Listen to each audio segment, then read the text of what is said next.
Hello and welcome to Japan Expert Insights and our Business Insights room.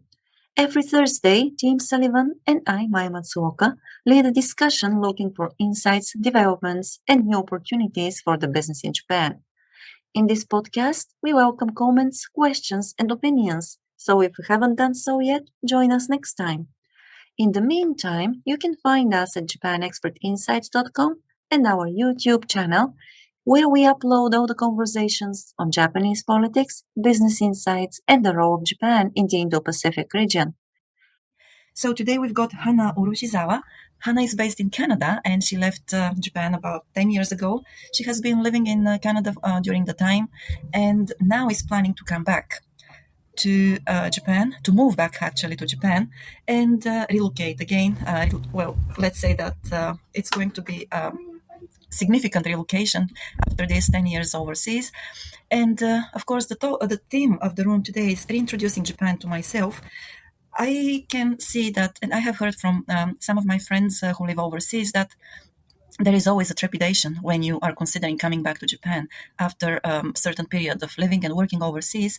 And today we're going to talk with Hana about, her decision to move back, of course, why she moved first in the first place, why she moved overseas, of course, but also why she's coming back and what are some of the challenges she can see at the moment, she expects, and how she thinks that she can get over them. Of course, you're very welcome to join us up here on stage and, of course, join the conversation because there is a lot to talk about. I'm sure that some of you have come back to Japan after some time overseas. You can also, you're welcome to, of course, offer your advice and your points of view on this. So, Hannah, let's start now.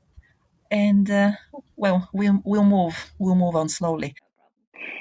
So I hope Maya, you could maybe ask me a question if I don't know, go off the track with them, something Sure. like that. Yes. Okay. So let's start with the first question, so that we can move along slowly. In the first place, why did you move to Canada? Right, that's a really good question.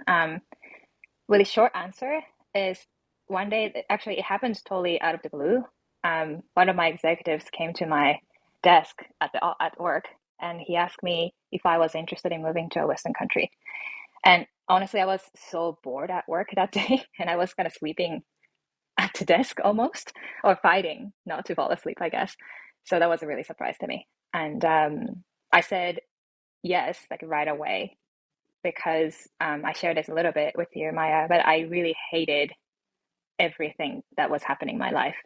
None of the pillars in my life were standing to me, like relationships and family and work and obviously, and friends and myself. I can't really name everything, but anything, nothing was standing. So for me, that was opportunity to kind of reset my life. That's that's what I thought originally. Of course, it didn't go well that way, but that was the reason. Yes, that's fascinating because you're very young at that point of time, right? And so the company decided to send you overseas and help them with setting up their overseas office, which tells me that even though you were bored, you were doing something right there in that company. And I'm not sure. well, I can tell you that it is probably well. I hate to say that I'm right, but from what I have seen, from my experience with Japanese companies, yeah, they don't say just anybody overseas to set up their office there. So it's really good to know that you are their choice. But what was the most difficult part when you moved to Canada in the first couple of months? To be honest, the first couple months was filled with excitement because everything was new and that's what I wanted. But the problem was that I didn't speak a word of English. So I remember I went to a Starbucks, maybe like a third day or fourth day. I didn't know anybody there. So I was by myself buying a coffee. Sorry, I didn't like coffee at that time. So I wanted to have a tea, but I didn't know how to say black tea. In Japanese, it's storetto, right? If you don't want the sugar or milk. Right, yes. And that didn't work out. So I got the black tea. I didn't know how to say milk either. I don't know why. I think I was just too stressed or nervous about asking. And also because me being Japanese, I wanted to pay exact money. That was like, I was 3 cents short at that time. Canada still had cents that time. And I was looking for 3 cents, and the guy behind me, because paid for me because I was taking so much time to find exact change. So that's my English was, and you can tell that was pretty horrible. Oh wow, but that was very kind of the guy behind you. I mean, it doesn't happen very often here in Japan, but still, yeah, I don't know. How did you feel about that? Okay, you said it was horrible, but I don't know. Probably after such a long time here in Japan, I have been here for 21 years already. And if that happens to me somewhere overseas, I would feel like, well, it's very nice, but at the same time, yeah, it's kind of, I mean, somebody paying for me. It doesn't feel like they actually accept my independence and ability to pay for myself. I don't know. Right. I think I was just taking so much time to find money. I couldn't count change, the Canadian Yes, money at that time. exactly. So he was thinking, you know what? I'll pay 3 cents to hurry up along, to, Yeah. to, to hurry up and get my coffee, Yeah, this poor Japanese woman figuring out her life. Yes. But I see your point too, Maya. Yeah, but so, okay, you got your tea at that point. How did you get to like coffee, or did you? Did I you at got all? black coffee. Black coffee, so that wasn't the tea which you Yeah, wanted. that Oh, exactly, yeah. okay. Hmm. They got So my name right though. okay. That's good to know. Okay, and then what else? What else was really shocking to you or exciting to you when you were there? Okay, let's move a little bit along, like the first 1 or 2 years. Right. I was scared of everything, and especially like the facial expressions that people had. I made that mean that I'm doing something wrong, And I think Japanese people are a little bit more polite when they don't understand you. They're a little they approach to you with smile as opposed to like like I don't really understand what you're saying face, if that makes sense. So that was very scary to me. Interesting. And I say interesting because it happened to me. It happened just the opposite when I came to Japan. And I remember the first several times I got on the train, and everybody was very quiet. They were, just the usual facial expressions which didn't change, and everybody was very focused on their mobile phones, right? I guess that they Hmm. were either messaging or playing games at that time. And even though there were so many people there, they were all the people had more or less the same, very polite or very, let's say, what's that, unemotional facial expressions. And it felt very lonely to me because I couldn't, I mean, coming from a country where people really like talking a lot and so on, it felt a kind of strange to have so many people around me. And then, it was so quiet at the same time. Right. So to you, it looks like you had exactly the opposite experience, actually. So Hmm. Yeah, it's actually, to that point, this is very interesting because when I brought my wife, my Japanese wife, back to America for the first time, I was living in Japan to meet my family. I have an Irish American family, very affectionate, very demonstrative. We're all talkers. And about the second or third day, my youngest sister, 10 years younger than me, comes to me. And so she's like, her still in her teens. And she said, "We're really worried about your wife, Kurumi." And I said, "Why?" And she goes, "We can't read what she's thinking. Her facial expressions never change. We don't know what to make of it." And I had never thought of it because I had been in Japan for so long. I just got used to it. And to me, it was just, that's who she was, right? And the follow-up interesting fact is after 33 years, my wife showed her expressions on her face. Like she adapted and became, in that sense, more Americanized. She's much more expressive. I can read her more now, right? So anyway, so that was a point of view from my American family about my wife. So I think that it kind of relates. Yes. Sorry, Maya. That's very interesting. I did find people very expressive in many ways, like facial expression, but the body language and the tone of voice, like ferocity, that changes a lot. And that was definitely overwhelming to me. Yes, yeah, it was to my wife too at first. Yeah, I was going to say it's interesting that she adapted. And I would imagine that I did too. I didn't think myself that way, but I'm sure I did. well, the other day while we were talking on, well, that was StreamYard, right? I actually quite liked the way you showed your emotions and impressions. I mean, your facial expressions don't look frozen to me at all. Mm. Yeah, so I believe that you have adapted very well, and that's so beautiful, just the ability to adapt and well to be there and to enjoy being there in a different country, a different culture. Right. Yes. So Yeah, I was going to say a lot of that adaptation, I think, is unconscious. Like you almost learn it by osmosis by being in the culture for so long. A lot of it I don't think is like you genuinely are consciously trying to adapt. Some maybe in some ways, but after 10 years in Japan, I didn't realize how Japanized my behavior was until I went back to America and compared myself to everybody around me. I'm like, oh my God, I've gone native, in some ways, right? So it surprised me, and maybe like when you come back to Japan, you'll kind of rediscover parts of yourself, and some you'll say, you know what, I miss being this, or some things you might hopefully say, I'm really glad that I did change. I feel like I'm a more well-rounded person with a broader perspective.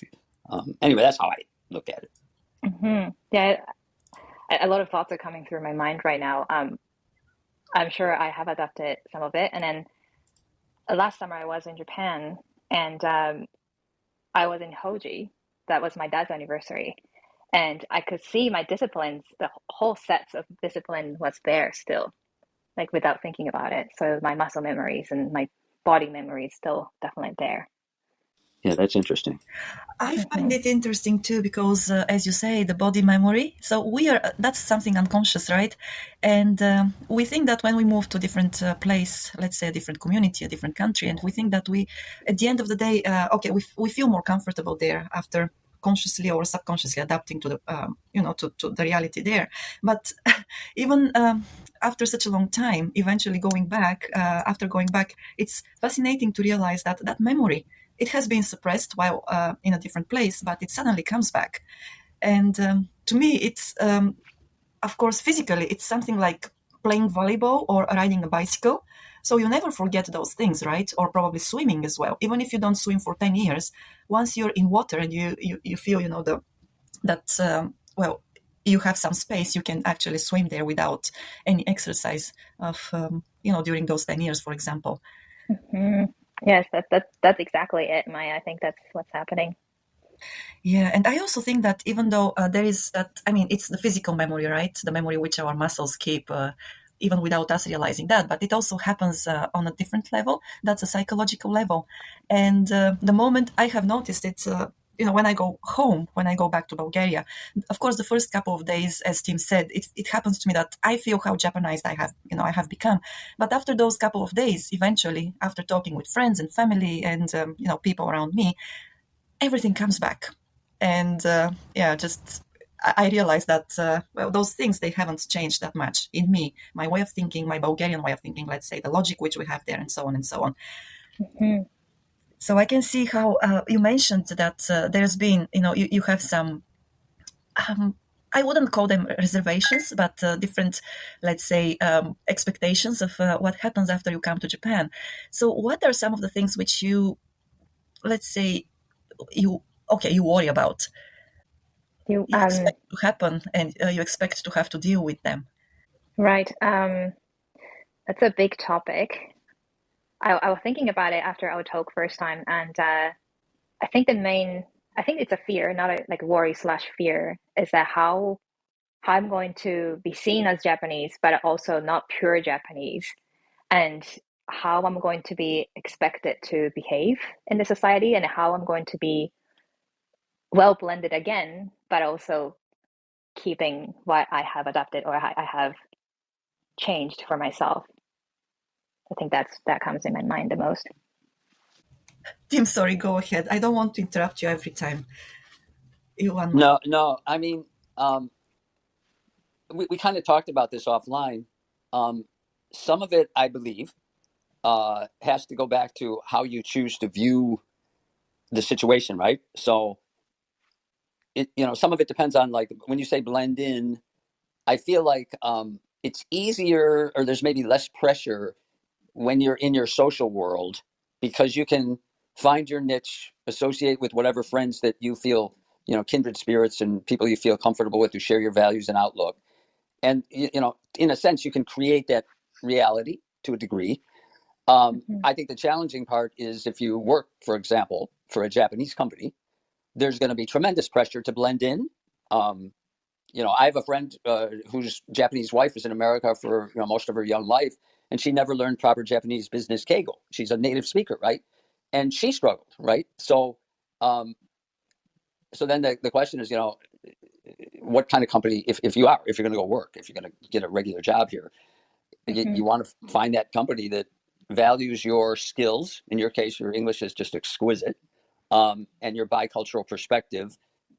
And then I think you might feel less pressure in a business situation, especially if it's a gaishike or a progressive Japanese company, to accept you and value you for what you have. And I personally believe Japan needs people like you, much more people like you, and they need to show their value and appreciation for that.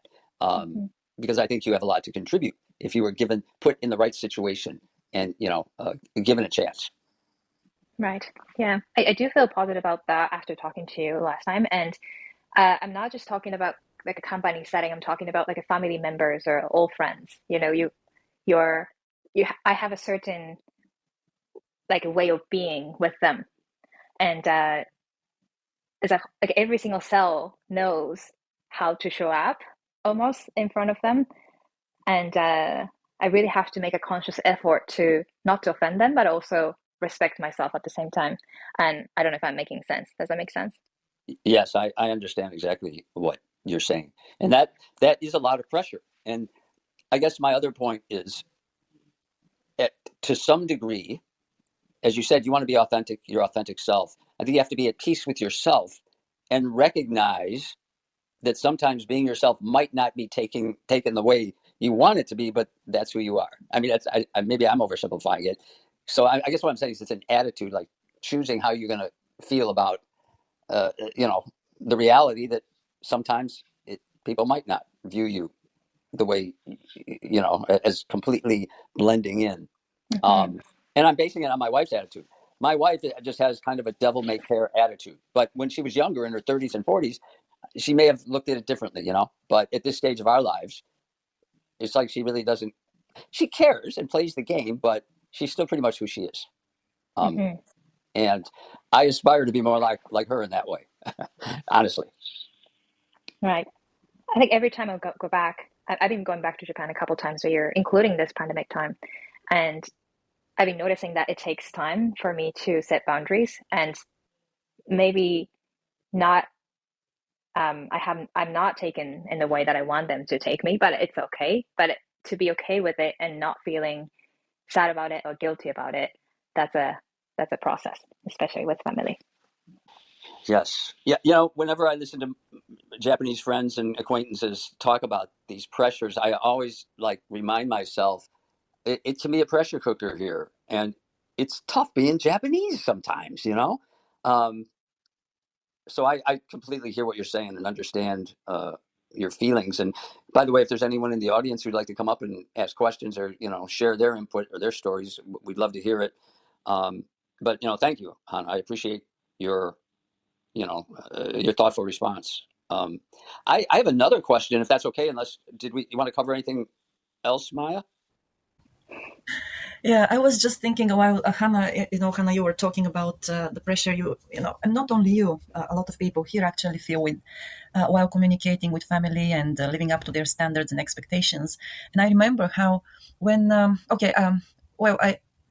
my first 3 years in Japan were spent in Tokyo, and then we moved to Hokkaido. We lived in Sapporo for 3 years, and then after that we came back to Tokyo again. And I remember, that a lot of people there told me, "Oh, we are lucky. You are lucky that you are a foreigner."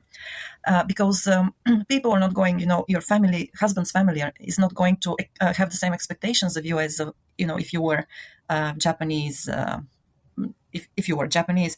And I was like, yeah, probably not. And, but of course I was not sure what to make out of that. And what happened when, of course, in Hokkaido, I learned Japanese. My Japanese got much, much better at that point. And, when we came back to Tokyo, and one of the first things my mother-in-law said to me was, "Oh, your Japanese has become so good. Now we can rely on you so much more than before." And when I heard that, I was really like, "Uh-oh, this is going to get tough," because I realized that they were going to, just the expectations of me changed at that point of time, because obviously I was going to have to do much more, probably visit their house much more often than before and do a lot of chores for them as well. Not, be the foreign daughter-in-law. And I felt that pressure suddenly, be put on my shoulders. And it was a kind of scary too, because, they expect a lot of things of you, but of course you're not a native here, or I am not native. So I thought that probably I would have to do a lot of things which I'm not aware of, and I wouldn't be able to read the atmosphere or to just anticipate what they wanted me to do. So it was really a moment of revelation, and it was a moment of, let's say, fear for me. And it's just, it has continued for quite a while now. I don't know if anybody else feels this, and I can see that Christopher, he commented in the room chat that, what Tim says makes sense, but so yes, that Japan needs people like Hana, but it's about systematic challenges within the Japanese culture. It absolutely is. That is 100% true. I completely agree with that. But I'm also looking at it from a practical point of view. Like, there's stuff we can control and there's stuff we can't. You can wait for the systematic changes to happen, or you can figure out how to deal with the reality that you have. That's kind of my, I'm not saying it's fair. It's not fair at all. But I can tell you, because I have a son who's, in between the two worlds, where certain opportunities are there and some aren't, right? But he has found a niche. And his wife, who is also half, I know that offends people, but I don't mean it in a bad way. I'm half Irish, just so everybody knows. So they found a niche where they're valued. And I guess that's my point. Japan has a lot of diverse experiences, and everyone in the audience who has lived here has had a different experience than mine, right? There's certain things within your control and certain things that aren't. So I choose to focus on what's in my control, people I associate with, a company I would choose to work for. And I guess what I'm saying is there are niches here, and yes, but I completely agree with Christopher. This system hopefully will change moving forward, just for Japan's survival, and fairness. Thanks, Tim. Yeah. And I have to say that I felt that systematic challenge here in Canada too, in different ways. Japan is so organized, and I didn't have to worry about if any paperwork will be done or not. Here, you kind of have to doubt if people will actually do it or not. So that's a double-edged sword. Yeah, indeed.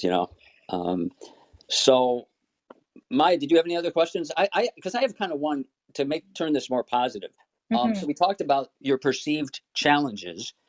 What attracts you to make you want to come back? What are some of the things that are like, wow, this is really what I like about Japan? Right. I have so many. But related to, I'm not going to pull this room back in negative, but the flip side of what I was talking about, the challenge, is that I share this with Maya too. Like, there's a book called Whenever You Go, There You Are. And I think that's really speaks the volume, because who I am right now is not who I was. So going back to Japan, it doesn't mean that I will be right back into who I was, that I hated. So that's the good challenge that I can, bring into the country. That's something that I'm excited about, like this good challenge that I'm going to face, and I'm ready for it. And the other logistic good thing that I'm looking forward to having back is food, not to mention, but food. Good system. That's another flip side of what we're talking about. But I don't have to worry about if things are going to go and get done, because here I have fear around it. Even with the police or getting criminal record, there's no guarantee that you get it until you have to make sure you have to follow up. And those things never happen in Japan. Well, I shouldn't say never. That's a little bit too promising. But in my mind, that never happened to me. So that's something that I'm looking forward to. And healthcare system. Canada is in a crisis right now. So that's one of them as well. Yeah, everything you said, I agree with you. And part of that system is like the trains. Man, the trains are always on time. And rarely are they late. So there's stuff like that you just get used to here. Customer service. The guy says he's going to show up at 3. He shows up at 3. In Hawaii, the guy would not show up, and then the next day he'd come, and I'd say, "Where were you?" He goes, "Oh, dude, surf was up." And that's supposed to be a legitimate reason. So totally. Yeah. So I missed that about Japan, just the reliability in overall. There's complaints too, but overall I really liked it. Mm-hmm. I also have to add this. It's tipping. It's also the customer service you're saying. In Japan, in a restaurant, they come to you and serve you right away, but they don't come back and say, hey, how was your first bite, or is there anything else you want, or like just leave us alone. That's my opinion. And if you want to get a bill, you have to kind of wait and then wait for this server to look at me and then say, hi, can I just get a bill? And that wait time is a waste to me. So that's something that I'm looking forward back to for sure. Yeah, that's so funny. You made me laugh with that. The one thing I will say, and I can't speak for Canada, but I can speak for my country. What I see is, if you think of a bell curve, Japanese service is very consistent and a very high average. For sure. In the U.S., it's a wide, flat bell curve. If you're lucky and you get a really good server, they're awesome. And they'll entertain you. They'll joke with you. They'll make you feel good. But it's, Japanese say atari hazure. It's hit or miss. So we're all over the map. When you get horrible service, you get really horrible, and the average tends to be lower. So that made me laugh. Yeah, that's same. I would. Yeah, it's similar here. They're doing this because they want the tip, and they're nice to you because they want the tip. But Japan is not like that. They treat you no matter what, how much you pay. That's something that I definitely appreciate. Yes, I completely agree. Yes, and we got, for everybody who is interested in knowing the title of the book, which Hana mentioned, Richard just shared it with us in the room chat. It is Wherever You Go, There You Are by John Kabat-Zinn. Thank you, Richard, for sharing this. Yes, going back to the Japanese service, this is one of the things which I find to be really not just fascinating, but very accommodating, very convenient. So everything is quick here, and people, they help you buy things or find what you need, and after that they just don't bother you that much. But I remember, when I came to Japan, and then the first couple of months, I was so shocked with the shouting of the staff in the shops, like "Irashaimase," and I was scared because I was not aware of what it meant the very first time I heard it, and it sounded so threatening to me. And of course, that wasn't you. I realized that it was like, irashai, irashai, or welcome, thank you for coming, or all along these lines. So it was interesting to feel how if you don't know the meaning of the expression, you feel scared because of the high voices and the shouting, but at the same time, it was all well meant, and it was actually a welcoming expression to everybody entering the stores. That's so funny. That's really funny. I never thought that was threatening. No, right? Yeah. What happens actually, but yeah, now I'm not scared anymore, and I think that probably that has been toned down nowadays. The high voices are not so high, but still, yeah, just something which I remembered right now because of Tim's and Hana, your topic about the Japanese service. But what else? Okay, so this is the service here, and also the well-organized transportation. What else do you find, what else are you looking forward to? This is maybe a little bit too personal, but I can see that rock climbing is really big in Japan now, and I'm a huge fan of it. That. Sorry, what was that, Timothy? I was gonna say, because I saw in your profile how passionate you are about rock climbing. And frequently, when people come to Japan, or when Japanese people go overseas, you have to give up a lot of things. You have to give up things that are kind of defining of your personality or your lifestyle, because they're just not available. And so I really keyed off of your rock climbing passion, because yes, I have a couple of friends that are serious rock climbers and spelunkers here, and so I was wondering, how that transition will be embraced by you when you come here, because that helps in the transition, right? For sure, I would think so. I started climbing since I moved to Canada, so I don't have the language to communicate. I'm sure we speak similar, but I think something that I'm looking forward to learning how to communicate this climbing language, and also, I don't know, looking or discovering new area to climb, or what the culture looks like, or anything. I think there's a climbing mentality that we have in Canada, and I have a strong belief that that would be the same there. Is there any climbers in the room? No, I think they're mostly drinkers, but But you started your comment off with, I don't know if I want to, because it's kind of personal, right? This whole thing is personal. This, what you're going through, what we all kind of experience is, it's personal. I mean, it's like how there's few things you can do that are less personal and intrusive and psychologically kind of impactful. So no, I'm really keenly interested in the thought process and the kind of tensions that you're going through, because it's appealing, and it's something that I think all of us can relate to, because we've all been through it. If you listen to Maya talking about, her excursion to Hokkaido and how that helped her and kind of opened different doors for her. But yeah, I think that's why you've got so many people that are in this room, because we're really, we've been here. It's like you've forgotten about all of those trials and tribulations that you went through. So now you're getting ready to initiate that, and it really triggers a lot of things that we have pushed to the back of our mind. So it's really a compelling conversation. I appreciate it. Yes, I'm having flashbacks because of this. So absolutely, Timothy. Yes, and the transition, every transition is a challenge, but it always helps to have people whom you know, people who can support you. Also, if you have hobbies, and Hana, in your case, so you're passionate about rock climbing, I'm sure that there will be a lot of people who you can meet here because of that hobby, and it helps a lot. It does help a lot, because those people are like-minded, and you can find your community there too.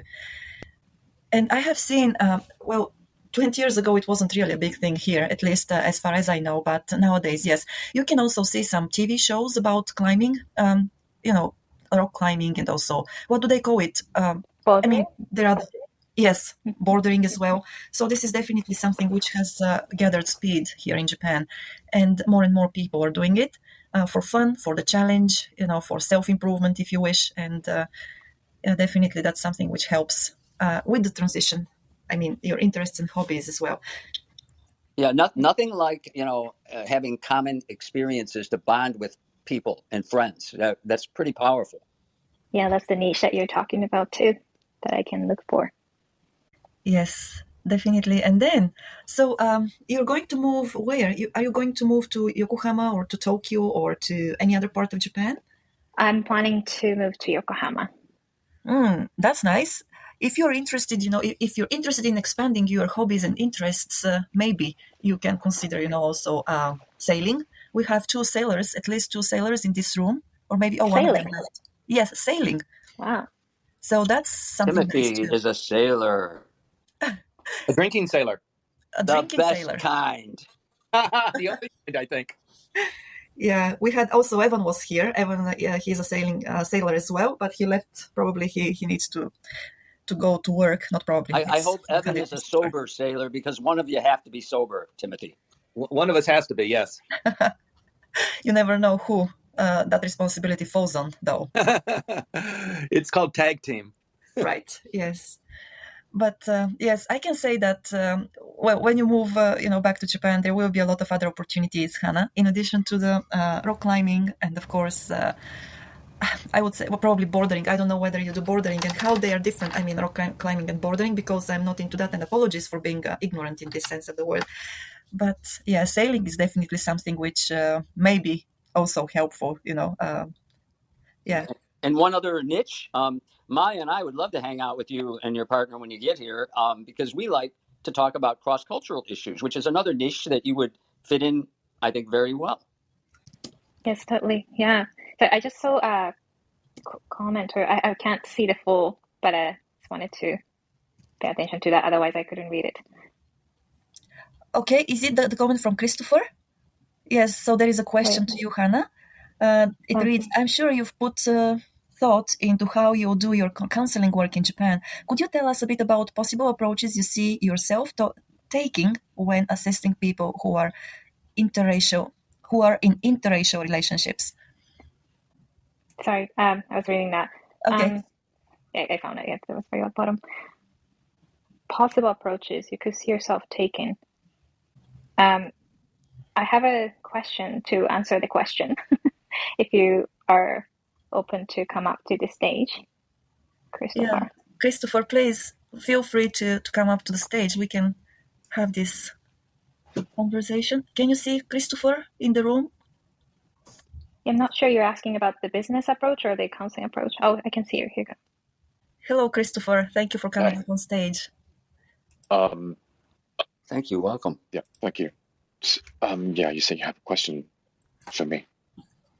Like when you say possible approaches that I see that I myself taking, are you talking about the business approach, or are you talking about the counseling approach? I think more from a counseling approach, more so because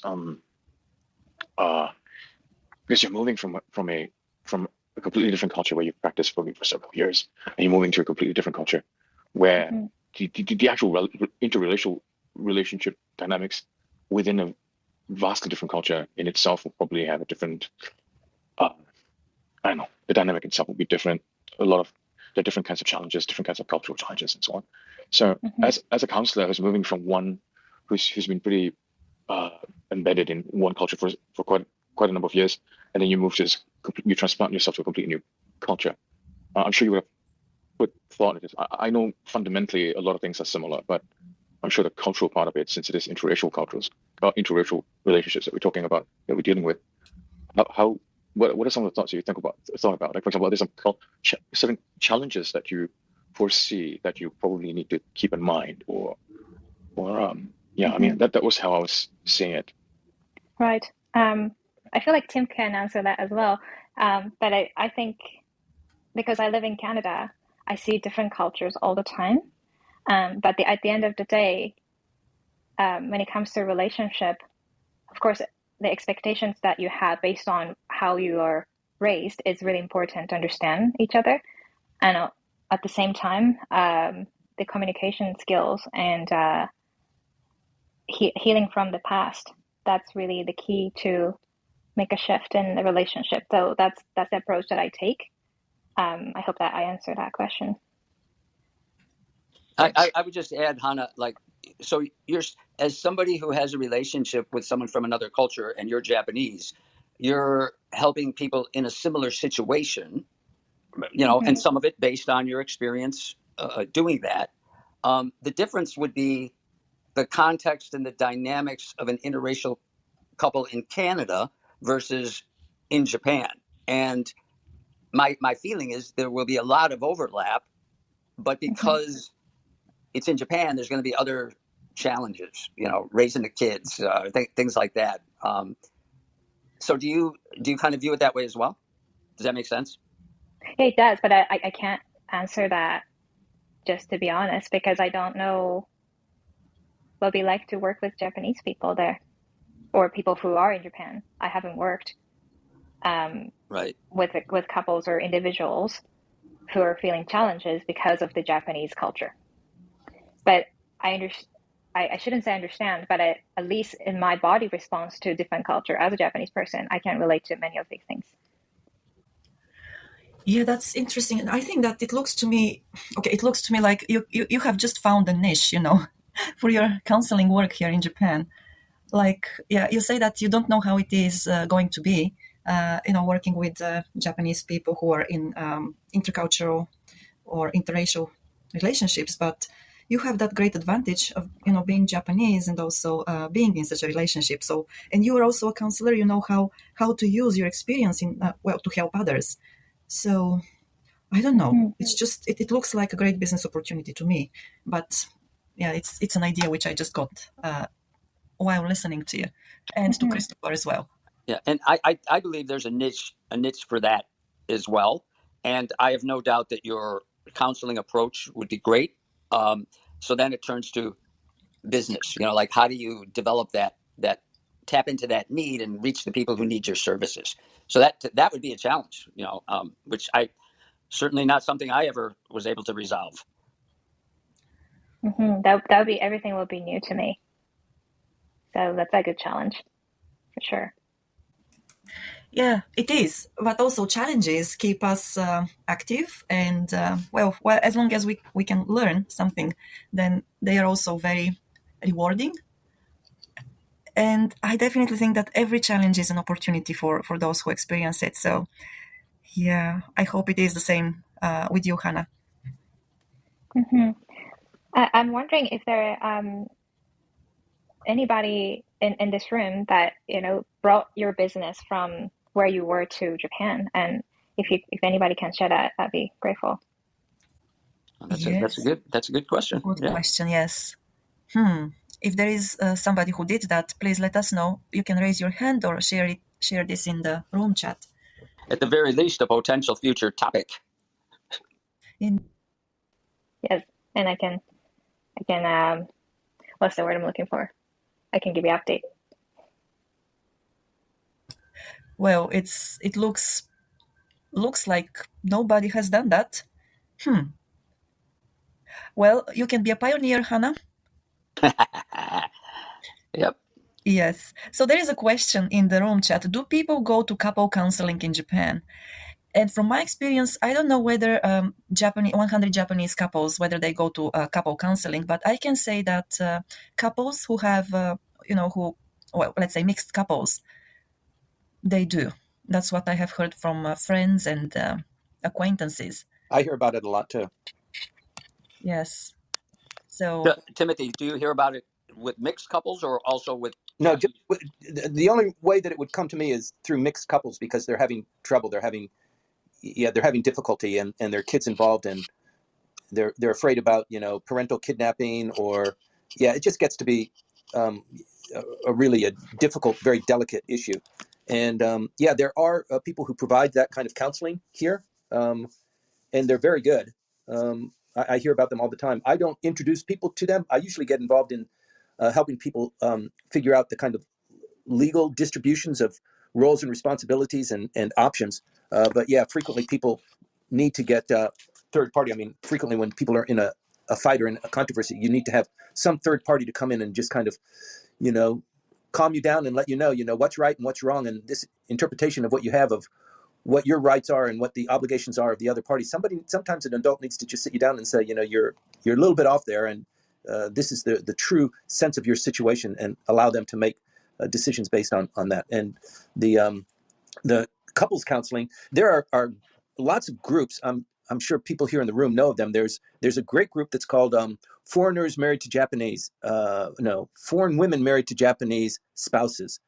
And then there's another one that's a group called Foreign Men Married to Japanese Spouses. So they're different and they have different issues, different complications and that sort of thing. But they're really, it's really interesting. It's like a chat group. So there's lots there too. Wow, fascinating. Thank you for that. Didn't know that. I was not aware of that either. Oh, wow. Okay.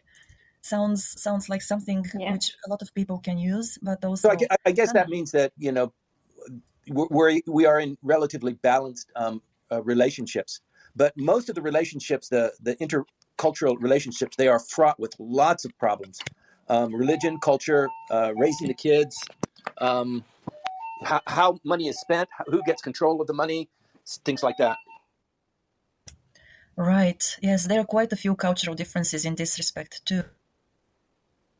Hana. Yeah, I find this really fascinating too. A lot of the time in my college time, people were saying by the time people come and see a couple counselors, 90% of the couples are already have decided what they're going to do, but they just want to solve it as peaceful as possible. So that's right. Yeah. It's interesting to hear, and I would like to, I don't know, via intervention or I want to create something that people come and seek help before they decide that it's done.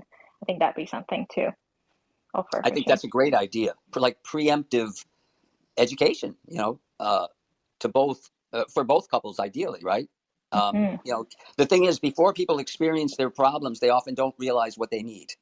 Exactly. That's why it's so hard to market it. You think you're still in the honeymoon stage, right? But you're planting the seeds unknowingly for potential future conflict based on misunderstandings and misinterpretations of the other's actions and intentions. So, as you said, by the time you realize there's a problem, then you go for help, and sometimes it's too late. So but that would be, I think, a great product.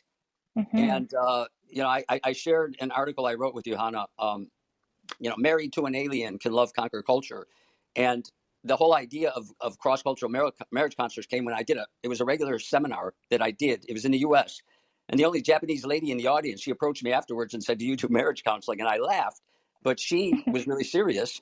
And she said, my husband really needs this training. And I had never thought about that before, and I never pursued that line of work.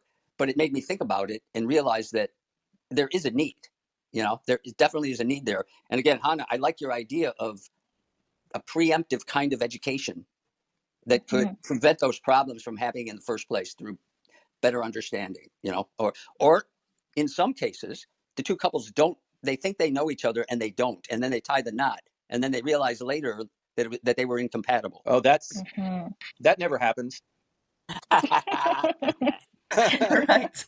But about the preemptive part, I don't know how you can get over that, because most of the time when I get involved usually kind of on a legal, the legal end of it. So it's one party that comes to me that says, how can I murder somebody and get away with it? And so this is something people don't want to talk to anybody about. They're not going to talk even to their brothers and sisters about this. So the first avenue is usually, how can I get out of this and get as much as I can without hurting so much? How can I do this? And one of those avenues, after you've come to that conclusion, is going to some sort of a counseling session to try and fix it, try and mend the bridge.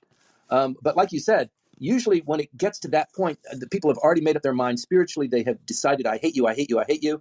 And they're just looking for a way out that doesn't damage, they know it's going to damage.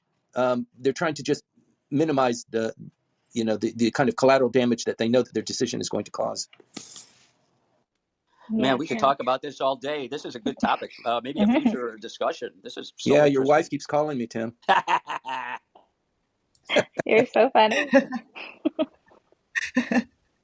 Yeah. So this is really an entirely new topic, and it can go for days, I believe, because that's how our human nature is.